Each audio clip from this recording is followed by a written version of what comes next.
Dünyadan doymak olmur ilahi. Aman Allah, dünya necə şirindir. Fəsli gözəl, həftə gözəl, ay gözəl, aman Allah, dünya necə şirindir.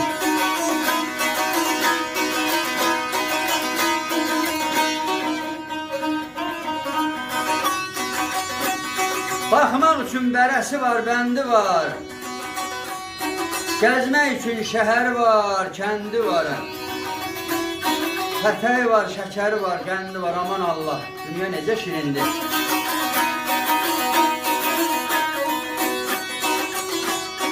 Deyirə bələ kim bəxtindən ey tələhindən yarıdır. Kimin bəxti yaqı, hirəcən səridir.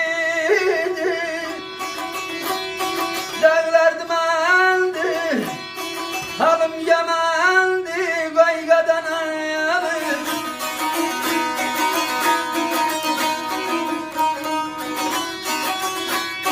Ha belə dünyətsə insan oğlu yarıdır. Ay aman Allah, dünya necə şirindir.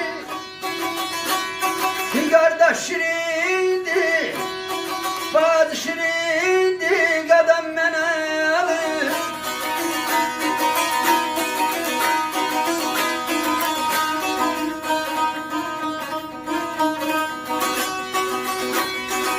Kim bəxtindən, talihindən yarıdır? Kimin bəxti ahirəcən sarındı? Dünyatsə insan oğlu arıd, aman Allah, dünya necə şirindir.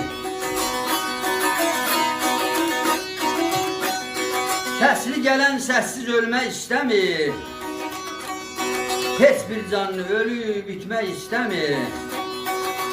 Hamı gələk gələn yetmək istəmir, aman Allah, dünya necə şirindir. Zəlimxan Yaqub.